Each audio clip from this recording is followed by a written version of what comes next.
We can't hear you, Junior. There we go. Yeah. Can you hear me now? Yes, sir. All right, guys. So welcome. It is a phenomenal Thursday. And this is Breakfast with the Brand. We're back with a phenomenal show for you. Go ahead and you already know what to do. Put your flames in the chat. I see Bradley is way ahead of the crowd. So Bradley says, phenomenal Thursday morning all from Texas. Listen, man, I want to go to Texas one day, Bobby. I need to see what it's like in Texas, man. I've looked at Chuck Norris, and I've looked at all types of shows about Texas. Yeah. I need to go there, man. I need to go and see. Bradley, what is it like in Texas? Put it in the chat. I know that Texas is a phenomenal place. And Dr. Michelle says, okay, feeling thankful Thursday. All right, so shout out to Dr. Michelle. And shout out to you, Bobby. How you doing, man? I'm absolutely phenomenal, Junior. Did chest this morning. So I'm not sure if we're still mirroring each other, but one thing that came to mind was a lot of people are taught in school to solve for X, right? Solve for X. I was walking home from the gym today and I said to myself, solve for excellence. If you had to put an equation together, why not solve for excellence? So I'm feeling excellent this morning. I'm feeling engaged. I'm excited to talk about today's topic as well. How are you feeling? I feel one of those moods where I feel very philosophical, man. So who knows, we might drop a little bit of wisdom here and there. But I'm feeling pretty hopeful. I'm feeling hopeful. I think it's important to have hope. Bobby, there's a very very famous movie. Don't remember the name right now. It eludes me right now, but I could remember basically the theme of the movie is that there's every movie has like the good and the bad characters. So the bad character in the movie, they're going around and they're basically like destroying stuff as usual. And then one of the people in the movie said that there was one thing that bad character hadn't destroyed. And if they destroyed that, it would destroy the entire universe. And you know what that thing was? Hope had to be. It was hope. So with that being said, as long as you have hope, if you're up this morning and you have hope, that means you have existence, you have an opportunity, and you have the ability. And like I was telling somebody just yesterday, the human spirit is absolutely amazing. If you have hope and you have the human spirit, then you could achieve anything. Doesn't matter where you're starting right now. Whatever happened yesterday is from yesterday. Today is today. And like one of my mentors used to say, you can't win today's game with yesterday's score. So that means that you have a new opportunity to do something great. So with that being said, Bobby, I'll let you take us to the break. And then when we come back, we'll jump right into the topic. Anything you want to say? No, today's topic, guys, is I'm going to save the topic title, but today's topic will help you get greater clarity, simplify and amplify your message so that you can cut through the noise in your industry. An absolutely powerful topic that I can't wait for us to open up when we get back. There's slow growth and then there's scale. There's incremental growth and then there's exponential growth. What I want to talk to you about is adding a zero to you and experiencing exponential scale. Incremental growth says 1 + 1 is 2. Exponential growth says 1 + 0 is 10. Incremental growth says 2 + 2 is 4. Exponential growth says 5 + 0 is 50. Guys, listen, when you add a zero to you, you can add a zero to the marketplace. You can add a zero to the value that you bring. So you can add a zero to your family, add a zero to your legacy. This is what we're talking about. We're not talking about incremental, we're talking about exponential. I always say that business is a spiritual game. Just imagine when you combine your skills, your values, your abilities, your talents to something bigger than you, something greater than you, something like the power of exponential. That is adding a zero. Add a zero to your competence, add a zero to your confidence. This is about adding a zero in your life, your value, your industry, and your mission. Let's grow.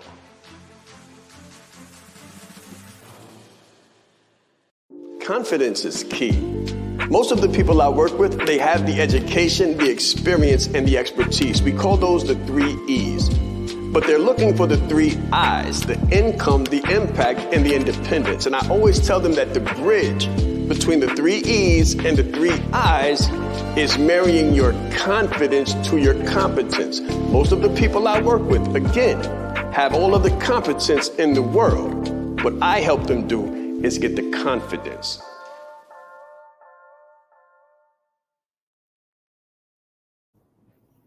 Nice. So, welcome back, guys. This is your Breakfast with the Brand. And today's topic, man, me and Junior are going to have some fun. So, if you have an offer, go ahead and put a 1 in the chat.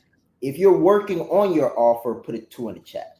So, the offer is what you tell the people you do. Like, hey, I do this for these individuals so that they can get X result. Like, if you have that offer craft out, you know exactly what it is, and it's working for you, put a 1 in the chat. If you don't know what that is and you're trying to figure it out, you're still honing in, you're still getting it tightened up, put a 2 in the chat. So what me and Junior are going to be talking about today is how to craft great offers around phenomenal brands, because your brand supports the offer. And when the brand supports the offer, what happens is the offer becomes irresistible. By working with a lot of clients, and Junior, I'm sure, can say the same, one of the toughest parts for clients is messaging, is really figuring out how to say this to the marketplace effectively. So I've got a slew of questions for Junior today on how we can unpack offers, how we can unpack messaging, how the brand actually supports the offer. And if you don't have a strong brand that supports the offer, that's why the offer is not irresistible.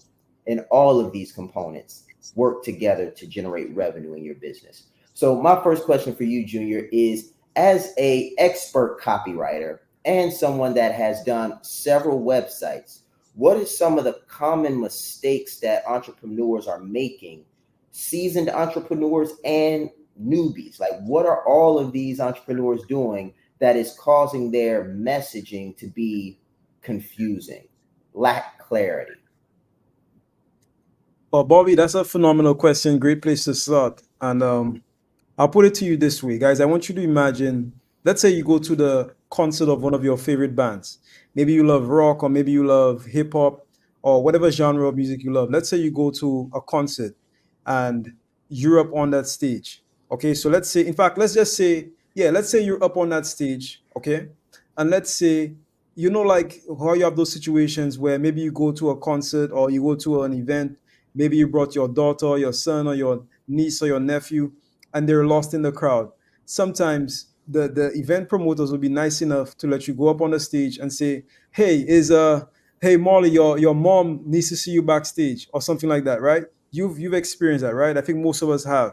So I want you to imagine you go to a concert, okay, and you're up on stage and you're trying to call out someone, but this time it's not your niece, it's not your daughter, it's not your son, it's your ideal client.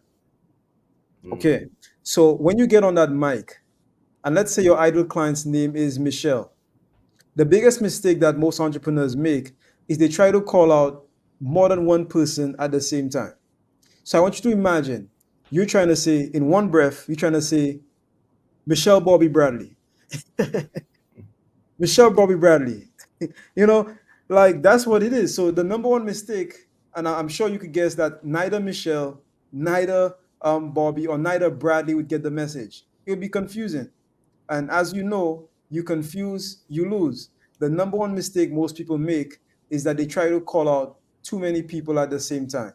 So they're trying to serve 3 different ideal clients. And they're trying to call out all of those ideal clients with one message on one platform at one time. If you try to call 3 people at the same time, none of them will answer. So that is by far the number one mistake I see when it comes to entrepreneurs and their messaging. Wow. You know, what I like about this is we don't talk about ideal client profiles enough. You know, we do on the inside. Like if you're inside the Leadership Leverage or you're inside of the Branded Like a Leader Academy or one of our programs, we talk about that a lot. But if you're just scrolling the web or you're just scrolling timelines and stuff like that, the gurus aren't going very deep in ideal client profiles. And I think that's another challenge for a lot of entrepreneurs right now. Is like they don't know how to craft an ideal client profile, so they don't know how to spell Michelle's name. So I love the analogy that you use. So let's say you're trying to say someone's name, and you're trying to say one name. Well, in the English language, we have syllables, we have consonants and vowels, so to speak. So like you got to spell the name out. And if you don't spell it out, then when you try to say it, it might not sound like English. So maybe you are trying to say one name, but you're not saying the name properly, or you're not pronouncing it or enunciating it the right way. That could be equivalent to you have this ideal client in your mind that you want to talk to, but you're not effectively stringing together the various geographics, psychographics, and demographics necessary, the syllables, the consonants, the vowels, for them to actually hear you. So I love that analogy, Junior, because it's really simple and straightforward. So as you speak to this one ideal client, would you agree that you can make $1 million with one client? Like if you had one Michelle and you knew that client through and through, could you focus on one client, one market, and potentially one ideal client profile and make $1 million? Or should people keep holding on to this idea that they need multiple streams of revenue in order to ever reach $1 million? Like, what's your experience been? Yeah, so Bobby, absolutely. In fact, it is recommended that you focus on one profile to get to six figures and then just do the same thing over and over to get to seven. In fact, that's how most people do. You get to seven figures by focusing on one profile, one message, solving one problem with one product, and sometimes on one platform. And that's how you go from six to seven figures, and then eventually from seven to eight. And then when you get to eight, then you could start to, target other profiles and do what's called scaling. There's what you call geometric scale, which is not to get too deep, but like scaling across different what we call verticals. So a vertical is a different space in the market that you could enter that doesn't necessarily require you to spend more money. For example, I could be a coach that went to seven figures and then I offered consulting. That's a different vertical in the same industry that doesn't cost me more money to produce that service. That's what I'm talking about. But you don't necessarily have to do that when you're starting off. It's actually more advisable to just start off with one thing, trying to talk to one profile and sell one product in one space, one time, one platform. Something Shaan said comes to mind when you say that. Scoring is boring. Shaan told me that a few years ago. He's like, scoring in business is boring.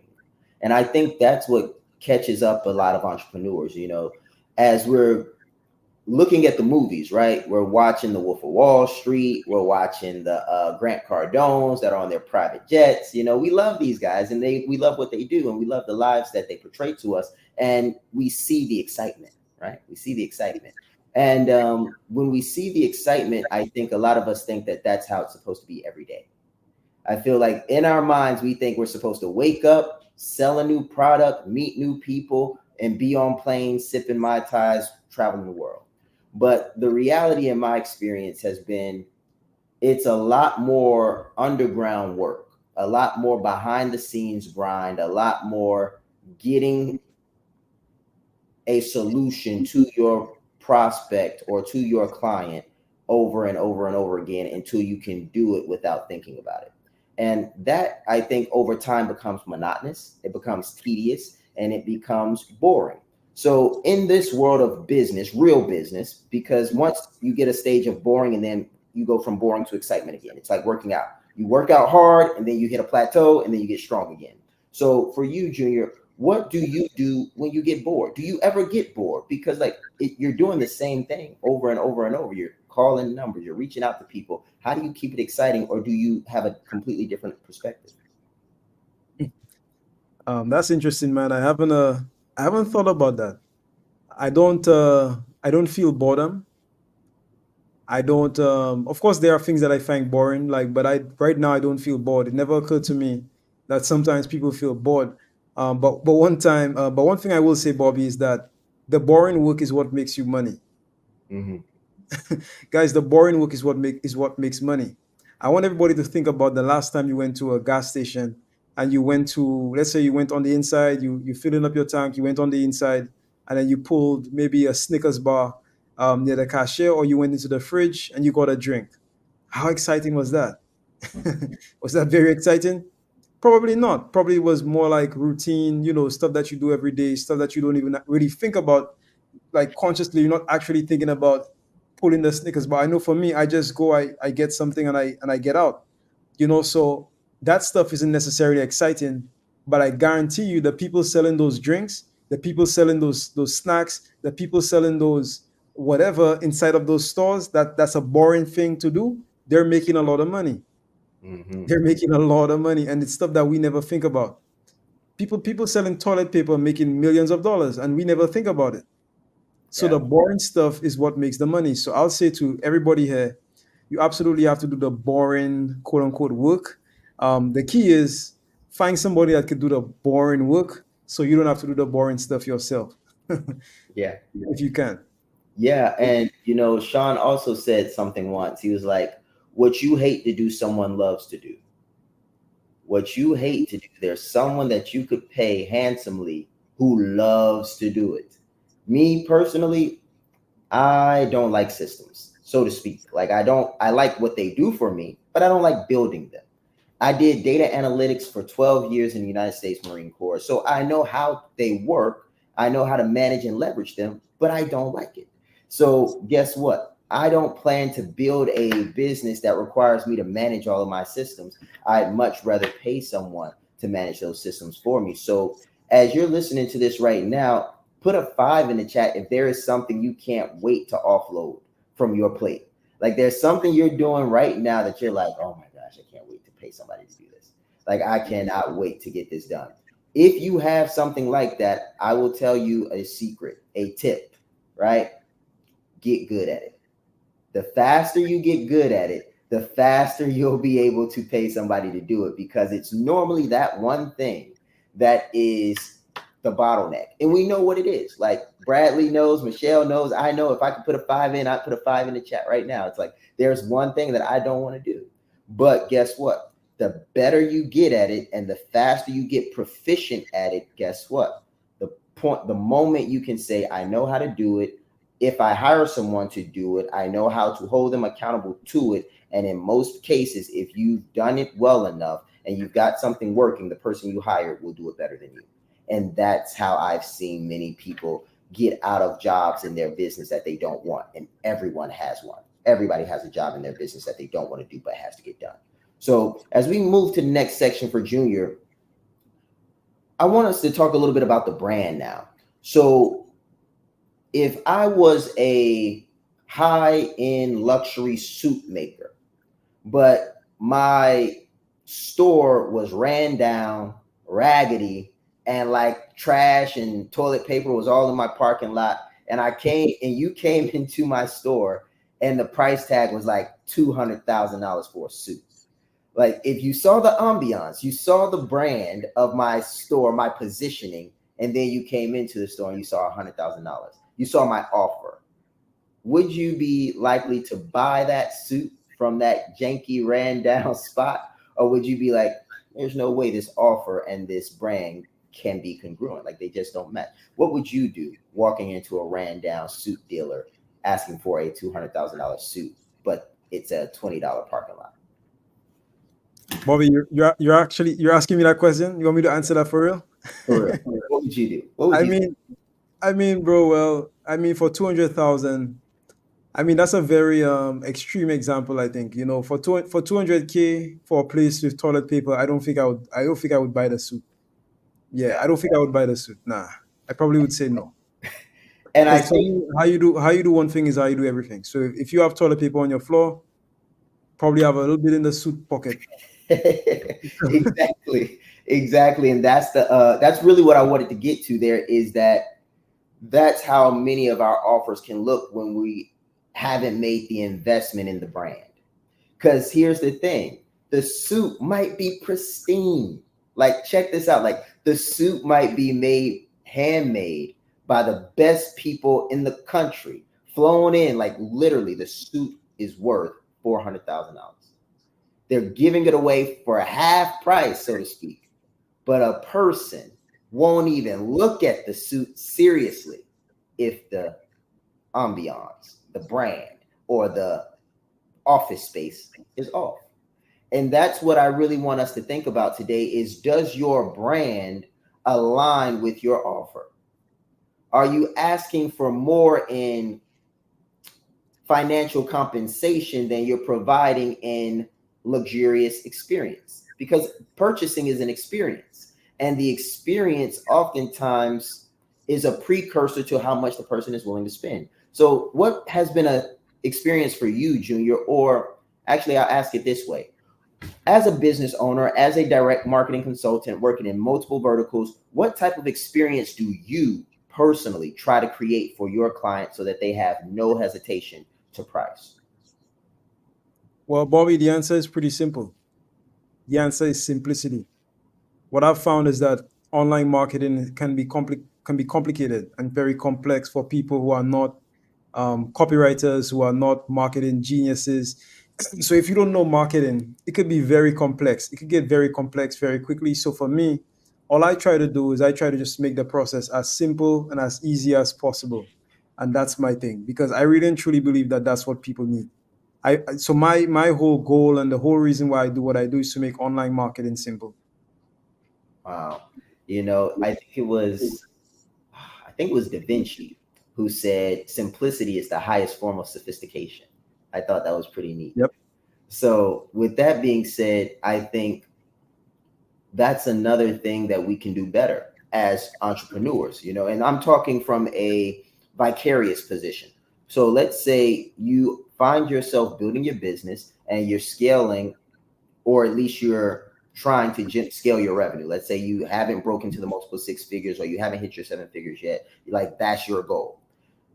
How simple are you positioned? I think is a good question. CSA, that's how we open the call. Clarify, simplify, amplify. So when we get to simplicity, we have to first start with clarity. So if Junior, if you don't mind speaking to your clarity process, because you took me through a web challenge or a web launch. So when I was building my website about 2 years ago, I sat down with Junior and we worked over this thing for maybe 2 to 3 months. And we were just going through the things needed to get clearer and clearer and clearer. So what process do you use, or do you at least recommend to these entrepreneurs that need more clarity so that they can start leveraging simplicity? All right. So let me just clarify. What I'm saying is not that you should just do something simple. So there's two different kinds of simple. There's simple that's not well thought out, and then there's simple that's sophisticated. Mm-hmm. So what I'm doing, or what I do, is I make complex things simple to understand. Right. And that takes a certain level of mastery over a subject. So for example, even with building an ideal client, I can build an ideal client profile in 5 minutes. Once you tell me what you want. Mm-hmm. So which leads me to the answer to the question you asked me, which is, how do you find clarity?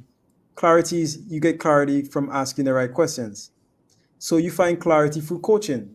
Coaching is what gives you clarity, which is why the process that we went through, Bobby, it worked, because through the process of coaching, you're able to find more clarity, and then you're able to distill complex subject matter and then make them simple. Mm-hmm. Yeah, so 100%. that's it.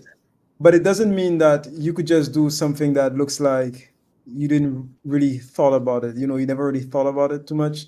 And then that's all of a sudden that's like, and I'm not a big art person, okay? But sometimes I see, and how many of you put it in the chat? How many of you have seen like those pieces of art where they just like splash the paint on and they dash it here and they dash it and they put like $1 million Yeah. on the thing. And I came across a video just last week of them just I think they call it alternative art or something like that, where they're just dashing stuff on the canvas, and it happens in like 5 minutes, and then they charge you like hundreds of thousands of dollars for it. I don't understand it, but that's not what I'm talking about. I'm not talking about just, stitching a website together or just throwing a random offer out there. That's not what I'm talking about. I'm talking about doing something that is very strategic, that is quite complex, but the presentation of it is very simple. Yeah. You know, So on the back end, it is complex. If you had to peel back the layers very complex. So when we build systems, for example, in let's say like a CRM, we might build something to where Bobby only has to push a button. When Bobby pushes that button sends out an automatic email, which triggers another automation to send out a contract, which then alerts the rest of Bobby's team, which then adds this particular client to a certain sequence that will alert Bobby if the client doesn't sign the contract within 24 hours. The presentation or the action that Bobby takes is very simple. He pushes a button. But on the back end of that, you have very complex systems working to make the user interface very simple. And that's what I'm referring to. wow. You know, as we get ready to go to the break, one thing that I'll say, very simple. I think it was Mark Twain who said, I would have written a shorter letter, but I didn't have time. It's a key connection to simplicity. All right. That's right. That's right. All right, guys. So we'll be right back after this break. If you have any questions, go ahead and put them in the chat. In brand clarity, exactly what you're going to get is what it sounds like. Clarity for your brand. What is your color? What is your logo? What is your unique value proposition? Who are you speaking to? Why? How should you speak to them? How should I position myself? That's what you're going to learn in brand clarity. You need other people to have the same clarity on your brand that you do. But this is the gap. If you don't have clarity on your brand, then no one else is going to have clarity on your brand either. It's like messaging. Your message sounds clear to you, but is your end user receiving the value that you're trying to provide? I guarantee you that after you go through brand clarity, they will, and so will you. And that's how you'll scale your brand.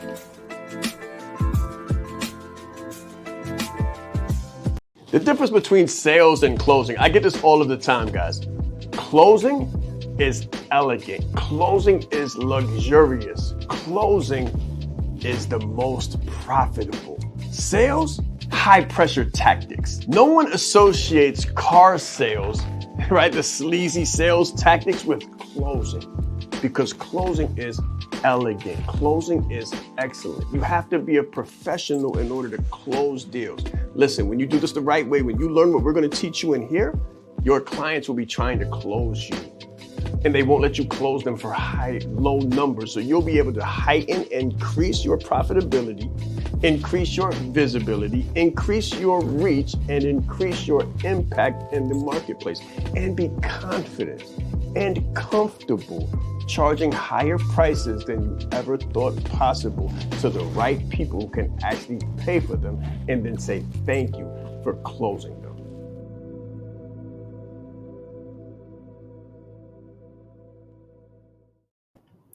Nice. So now that we're back, guys, how many people are enjoying this? How many people would like us to go deeper in how to actually craft an offer, like an XYZ statement? Really unpack this. If you're enjoying this so far, let us know. And if you want us to go a little bit deeper, if you want us to really connect the brand to the offer, let us know that in the chat. But what I'm thinking, Junior, is we should really dissect this, break it down for the people so that they can see it. We don't have to get complicated or too deep, but everybody after watching this segment should be able to play around with their offers strategically. So an offer has a few things in there. It's got a value proposition. All right. So that's one component of the offer. It's got a who. Who are you talking to is a very common component of the offer. Then there's got the solution and the problem. So solution, I'm actually going to write these down. This is live, by the way, unscripted. So you've got the value proposition. You've got the ideal client, ICP, ideal client profile. You've got the problem. And then you've got the solution. So an example of an offer might be, we help dads lose 10 pounds of fat and gain 5 pounds of muscle with our unique 30-minute training. Simple. So that's a offer. Now, as I turn it over to Junior, what components do you use? Because I know you were reading the book $100 Million Offer recently by Alex Hormozi. So when you're crafting offers, what do you think about? What process do you go through? So that's my process. Yeah, Bobby. So the process that I go through is very similar. I go back to the root. So the root is, what problem are you solving? So I actually start by completing the ideal client profile, because everything starts right there. Once you have the ideal client profile, your job is to list out all of the problems or all of the challenges that this profile is facing. So once I go through all of the problems, I then ask myself, well, what are the solutions to all of these problems?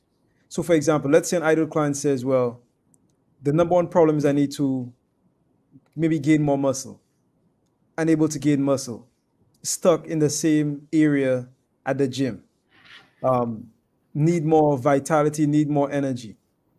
So I literally say, okay, well, the key benefits or the key benefit statements would be helping you to find more energy for the gym, increasing your vitality, helping you to add on 10 pounds of muscle in less than 10 weeks. So I then start to craft the statements of benefit, which I do so by reverse engineering the problem. So if the problem is how to add, or in fact, adding on 10 pounds of muscle mass, the statement would say how to add on 10 pounds of lean muscle mass. That would be the benefit of my program. So the benefit will literally say, benefit number one, you're going to learn how to add on 10 more pounds of lean muscle mass. Literally, just from reverse engineering the problem, you create a key statement of benefits. Now, once you have those key statements of benefits, your next task is to figure out, well, how am I going to deliver them? So in other words, what is the delivery mechanism for the offer? So if you said something about a 30-minute training, you could have the delivery mechanism in the form of coaching, in the form of training, etc., etc. But basically, you want to figure out, how am I going to deliver that product? Once you figure out how you're going to deliver that product, then you have to ask yourself, what will the support for that product look like? So are you going to be able to support them 24/7? Is it 9 to 5? Is it via email? Is it via text? Is it via Zoom, etc., etc.? And then once you have those components, it's time to start naming your product.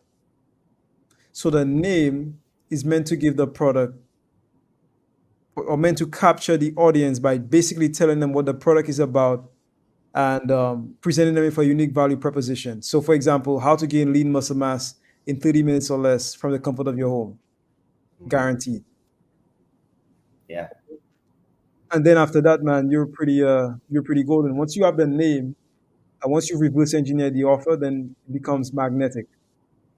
And Junior, that's where all the money is. Now, granted, that's a pretty general statement, but if you don't have anything to offer the people, they have nothing to buy. And if they don't have anything to buy, where are you going to get money from? And I think this is one of the things that a lot of times goes overlooked, because we know our audience. Our audience is full of intelligent individuals, full of people with they have the experience, they have the expertise, they have the education, and they're trying to figure out how to turn all of that into money. Well, the first step is the offer. It's the offer. And if no one's spending time on the offer, here's what I see people do. They spend a disproportionate amount of time on the product or the service, and a disproportionate amount of time on the offer. Meaning they spend 20% of their time on the offer and 80% of their time on the product or the service. But the reality is, no one buys products or services. They buy the offer. So if you're not spending any time on, how Junior would say, selling the thing that sells the thing, right? He's like, don't sell the thing, sell the thing that sells the thing. Like, what that really means is the offer. No one is, I like how Seth Godin put it, and this is just to really help connect the dots for you guys. Like, Seth Godin put it like this: when I go to Home Depot and I purchase a drill bit, I'm not purchasing a drill bit. I'm purchasing the hole that the drill bit can make me, because he's saying when I go back home, I want to hang up a picture. So when I go to the depot to buy the tool to hang up the picture, I don't care about the bit. What I care about is the hole that I'm going to put the needle in or the nail in so that I can hang up my frame. And when you think about your business that way, you finally start thinking about the client instead of yourself. And this is another thing that I find is very crucial to success in business. So if you are an expert and all you think about is your expertise and how good you are as a coach, how good you are as a consultant, how much you've overcome, and you just think about your product and solution, when are you thinking about what the prospect is looking for? How much time are you thinking about where the prospect is and what they want? And if you're not spending more time thinking about them, the question becomes, why should they spend money with you if you're not even thinking about them? Like, you're thinking about yourself. So that's just a bit of a harsh reality, but it's the truth. Without critical listening and without being able to hear the market and move with the market, it's very little that you can do in the world of sales and conversions. So my next question for you, Junior, is, when it comes to hearing the market, when it comes to listening for what the people want and giving them what they want, how do you go about that? Bobby, so you have to do a market research process. So there's a specific process that I go through, in which I research the market, and then I'm able to pull out the different pain points of that market in order to build that profile. And that's sort of how I, quote unquote, listen in. I listen in by doing research. So that's what I'll recommend. Mm. And research is another thing that is just blows people's mind that it has to get done. I remember when we went through Branded Like a Leader and Shaan taught the 3 questions to ask to craft a phenomenal offer. I can't remember exactly what they were verbatim, but I believe one of the questions was, and this, guys, if you're taking notes, write this down. Like, it is powerful. One of the questions was what if I were to create a product, what one thing would my product have to do in order for it to be a good investment for you? That was one question that we had to ask as we were doing our market research. Another question was, if this product did A, B, C, and D, how much would you be willing to pay to have this solution or to own this solution? And then I think another question, there was 3 questions that stuck out to me a lot. It was, what one thing would my product have to do? What 3 things would you like to have within this solution or experience? And how much would you be willing to pay to have it? How much can you pay to have it? Like, those 3 questions can help you craft offers out of this world. But imagine trying to craft an offer and not know what the ideal client can pay or is willing to pay. Try crafting an offer or providing a solution to someone and not knowing how they want their problem solved. It's almost like serving someone a steak without knowing how they want the steak cooked. If they want it medium rare and you bring it to them well done and a little bit burned, they're like, what? I like steak. It's a steak is a steak, but it's not the way I wanted it. And when you don't give people what they want the way they want, guess what? They feel cheated. They don't feel like they got their money's worth. They don't feel like you understood them. And all of these things are very important. So in your experience, Junior, how do you make sure you get it right? So when you're doing the market research, we know it's a process. We know it's a learning experience, but what can you do as an entrepreneur to and a marketing expert to get it right? Um, so like I said, the specific process that I went through, that I go through every single day, I know that I get it right because I'm going based on just objective data. So it's not my opinion. It's just being objective. It's just objective data. So the data doesn't lie. The data doesn't lie. If you have good sources when you do your research, then the data doesn't lie. So that's how you know you're getting it right, by just sort of being objective and just going along with the data, going along with um, what you're receiving as input from the market, because the market itself is always right. The market is always right. So that's how I know I'm right.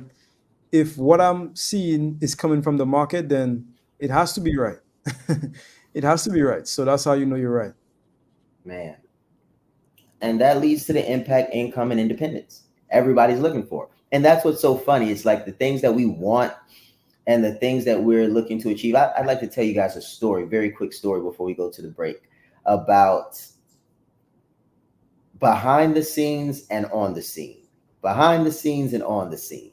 So when you're on the scene of your business, it's like you're the man or you're the woman. You have the brand colors and you're crushing it. Everybody loves you. When you come into the spot, it's like they know your name. You are that person. But behind the scenes, it's like fires everywhere. You're trying to figure this out. You're trying to figure that out. We call it build, measure, learn. You're building things. You're measuring the results of the things that you built, and you're learning in real time. And you're doing all of this stuff every single day. And that's what makes entrepreneurship so exciting for so many people.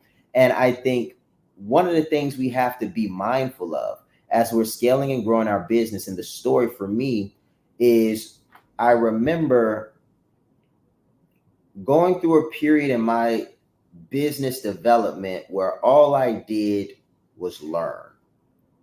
All I did was learn. I would just come into my office, I would do my basic tasks, and then I would learn about business. This was a time when I was going through Branded Like a Leader, Coaching Like a Leader, Closing Like a Leader. I was going through all of the Like a Leader courses. So as I was going through all of these Like a Leader courses, I was extremely overwhelmed. And I was digesting tons and tons of information. But every time I digest more information and downloaded it, what happened was it connected to something else. So Coaching Like a Leader started to connect to Closing Like a Leader. And Closing Like a Leader started connecting to Consulting Like a Leader. And Consulting Like a Leader started connecting to Speaking Like a Leader. And the reason I'm sharing this story with you guys today is because when you do this right and you put pressure on yourself to learn, to grow, to scale yourself, then you scale the brand. And we opened up because you are the brand. Don't forget that. You are the brand. So when you scale you scale the brand. And what happens is when you scale the brand and you make the offer from your authentic self, the offer becomes more irresistible. We're getting ready to go to a break, but I just wanted to share that with you guys. If you don't have an irresistible offer, it may be because you're still making yourself more and more irresistible. And there's nothing wrong with that. Keep on going. When I think of brand you, I think of being your best self, your most authentic. The reason why we were able to crush business, absolutely dominate in business without having the marketing list, without having the email huge list, without having the Facebook ads and the advertising budget, without knowing the algorithm. The reason we were able to do this is because I branded myself. I told my authentic story and I was comfortable in my skin. Why? Because it was that time in the world where everything was shifting. It was 2020, March. So you remember what happened during that time. It was like the world was coming to an end. So you didn't have anything to hold back. So I chose to give everything that I had and be everything that I am. And because I was that, because I branded me, because I was authentic, everything shifted. And people wanted more. And they wanted to know more about me and how they could become more comfortable in their skin. Listen, guys, when you brand you and not what you do, you're going to add a zero to the world, but you'll also add a zero to your revenue. Let's grow. I said Shaan Ride East. I'm proud. That's Shaan Ride East. Leadership is not the brand they made for us. Listen, he brought fire, heat. He didn't hold back. 20 years down the line, what I could sell, why not serve first? Service over salary. Branding like a leader closes the gap for people who want branding. Speaking like a leader closes the gap for people who are nervous about speaking. If Steve Jobs would have speculated, we wouldn't have Apple. He changed lives. He helped people open up their business and start their business. We are the brand. Some people say, Shaan, should I quit my job? Mentally, yes. As a speaker too, to be able to learn from him and watch him and game respects game. And I want to have that much game someday. The right client, pay $500,000 for what you do. You have to be bold in your beliefs. He has been an amazing asset to this event and a pleasure to work with. Very captivating, collaborative, worked very well with the audience. I want to help you. Put a 0 behind your number, right?